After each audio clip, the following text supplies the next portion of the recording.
Hi, and welcome back to Focal Point AFR Talk. This Monday edition. Brian Fisher is my name. Great to have you in the listening audience. I hope you appreciated the open that Jeff Reed, my producer, pulled together today, interspersing clips of President Obama with Hogan's Heroes. And I just pause to point out that while I am hard at work researching single payer, I'm hard at work researching trends in the economy, I'm hard at work researching the latest developments in Obamacare, hard at work researching the latest developments in Islamic Jihad. My producer, Jeff Reed, is watching reruns of Hogan's Heroes. But do you know how many I had to watch?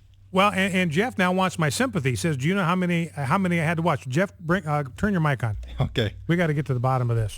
So how many did you have to watch? I had to go through several. Colonel Klink isn't in every episode. So in other words, what you want us to be impressed with research and yes. the diligence and commitment to the task here. Yes, to find just the right audio bite to match your show. Okay, well, I know, Jeff, I speak not only for myself, but for this listening audience. We admire your commitment to the task and applaud your craftsmanship and your workmanship. Well, thank you. So that's Jeff Reed, one-of-a-kind producer there. But anyway, and we're going to play that soundbite here later in the program, where I think it's 24 times President Obama says in one clip that if you like your insurance, you keep it. And then another montage of all of the times when President Obama said he found out about stuff by catching it on the news, just like you and I would find out about stuff by watching it on the news. Like he has no staff around him. He has nobody that informs him of these things. He's kind of flying in the dark. He's flying without navigation. He's flying without any kind of guidance system. He's completely clueless. He is just aimlessly wandering around until he comes across a news report that catches him up to speed on what his own administration is doing. It is really pretty bizarre. Now, Jeff, I want you to know, my wife came to your defense. I got a text from her. She just wants me to lay off picking on you. What would you do without him? And then this entire series of question marks that follow that. So did she like it? Well, she didn't say whether she liked it or not. Jeff asked me, did Debbie like the opening? She didn't say. So I don't know what to make of that. But I would rather keep her happy than pick on you, Jeff. So you got to pass for the rest of the program. So anyway.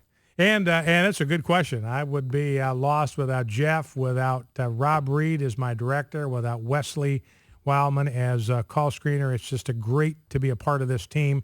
We work well together, and it's great to be back in the saddle.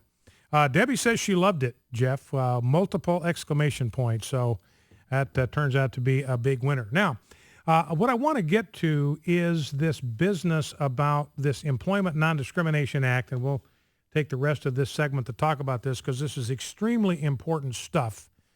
And it's important that you call your senator. The number to call is 202-224-3121, 202-224-3121. If you don't have that logged into your cell phone on auto dial, put it in there because this is a critical number to call. Enter it in as the Capitol switchboard. You can call it up because you can get hold of any congressman on Capitol Hill by calling that one number. The switchboard, somebody will answer your call, and you can simply direct them to the office of the senator or congressman you want to speak with. Now, apparently the Capitol switchboard lady misunderstood me, and I got connected with Senator Tom Coburn's office this morning. I was calling for Thad Cochran, who's one of my senators from Mississippi. She apparently misunderstood. I got Senator Coburn's office, but Senator Coburn's office immediately connected me with Senator Cochran's office. So you can get to your two senators. If you don't know who your senators are, you ask the switchboard when you call them, 202-224-3121, 202-224-3121, and they will connect you with the office of your two senators. Now, this is a vote tonight that is going to take place in the United States Senate. Now, this is called a cloture vote, which is a vote that has to be taken in order to bring the period of open debate to a close. That's what cloture means. It's related to the word for close. Think closure rhymes with cloture. It closes debate. It ends the period of consideration, deliberation, discussion, debate, so that a vote on the bill itself can be held. Now, this is how you break a filibuster. It takes 60 votes in the United States Senate based on the rules that they've adopted to break a filibuster. Can't do it with 59. You got to have 60. Now, this bill has 55 Democrats who are sponsors of it. 100% of the Democrats are voting for this bill. It enshrines sodomy. Do not misunderstand what this bill is about. It elevates, celebrates, enshrines sodomy in the workplace.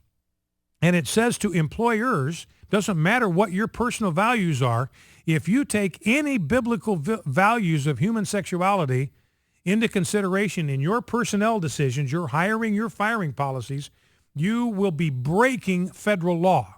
You will be punished if you take into consideration any biblical view of human sexuality. You will be subject to a potentially career and business-ending lawsuit. That's why I want to explain here in a second how this thing is completely contrary to any concept of religious liberty, any concept of our Judeo-Christian value system, and any concept of the First Amendment to the Constitution. So the vote tonight is a cloture vote. And again, because of the rules in the Senate, to break a filibuster, you have to have 60 votes to bring the debate to an end so that you can proceed in a couple of days to a vote on the actual bill itself. This is our only chance to defeat this bill in the Senate. This is it. We can't defeat this bill in the Senate. We may be able to defeat it in the House. That's a battle. That's the next battle we'll have to fight. But this is the only chance we have because the Democrats have 55 sponsors of this thing. That means if cloture vote is successful, if they're able to bring debate to an end, then this bill will pass on the floor of the Senate when they vote on it on Wednesday or Thursday, because they got 55 votes. They've got two senators, two Republicans have co-sponsored it. There were two others that were likely. Dean Heller is indicating he might vote for the thing, so they may be up to that threshold of 60, but they're right on the edge of having enough votes to break the filibuster. Our only hope to defeat this thing in the Senate is to keep the vote for cloture at 59. And as I said, they got 57 going into today, 2 Republicans likely, and 1 now is leaning. So it's imperative that we call the offices of our senators. And even if, first thing you do is ask, I ask my office, my senators, the person answers the phone, I ask them, has Senator Wicker, has Senator Cochran indicated how he's going to vote on cloture? And both of them said, no, he has not publicly announced it. So I said, well, would you please pass on to him an urgent appeal from me? I'm one of his constituents. I gave my name. An urgent appeal to vote no on cloture on ENDA. That was the message I sent to them, both senatorial offices. And it's imperative that you do the same thing. Even if you've got a senator that you believe is sure to vote against cloture, he's going to vote for family values, even if you know that he still needs to hear from you, because these guys are coming under withering assault from the forces on the left to try to yield and capitulate and cave in on this issue. So it's absolutely critical that we make our voices heard today, this afternoon. I'm sorry this has come up in such a hurry, but it's like Senator Reid sprung this on the Congress. There's so much chaff in the air over Obamacare, and I give him props for being shrewd here. Now's the time to strike. Everybody's attention is distracted with Obamacare, with all this healthcare fiasco, this Chernobyl-style meltdown of our healthcare system, and everybody's preoccupied with that. And so Senator Reid thinks, look, this would be a shrewd time to strike, to get this thing through, and people really aren't paying attention. So this is our one chance. It's come up in a hurry. It's come up suddenly. And so we need to take immediate action to resist this incursion. So 202-224-3121, and urge your senator to vote no on the cloture vote on ENDA. Vote no on cloture on ENDA. That's the message. No on cloture on ENDA. And attach some urgency to it, because this is an issue of critical importance. Now, I got just a couple of minutes before we go to the break. Let me explain what this bill is about, the Employment Non-Discrimination Act. It already bans discrimination on the basis of religion and on the basis of sex and on the basis of ethnicity and race and so forth. What this would add to this bill. I mean, what this would add to the bill is you cannot discriminate against anyone in the workplace on the basis of sexual orientation or gender identity. Now, we're going to have to go into the next segment to talk about some of the implications of this because it's very, very disturbing. Again, this is something that sounds innocent on the surface. Who would want to discriminate against anyone?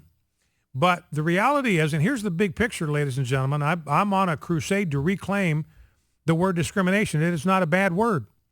It depends on what you're discriminating against. If you discriminate on the basis of race, that's bad. If you discriminate against aberrant, deviant sexual behavior, that's good. That's a good thing. Today is the second anniversary of the arrest of Jerry Sandusky. He's arrested, been sent to prison for sexually deviant behavior. We discriminated against him. We arrested him. We put him on trial, and we sent him away for engaging in sexually deviant behavior. We discriminated against him on the basis of his behavior. And it's entirely right and entirely appropriate that we should discriminate against people based on their deviant sexual behavior, not against them as individuals. We discriminate against their behavior. We say that kind of behavior ought to be discriminated against. We shouldn't endorse it. We shouldn't promote it. We shouldn't subsidize it. We shouldn't give it special legal protections in law. But this is exactly what ENDA does. It provides unique and special protections for people who engage in sexually deviant behavior. There's no protection in here for heterosexuals, none whatsoever. There's no protection in here for heterosexuals. They get no legal protections in the law. But if you engage in sexually aberrant behavior, whether it's homosexuality, lesbianism, or transgenderism, transvestitism, you wear a dress to work and earrings, you're a guy, you wear high heels and a dress and earrings and lipstick to work.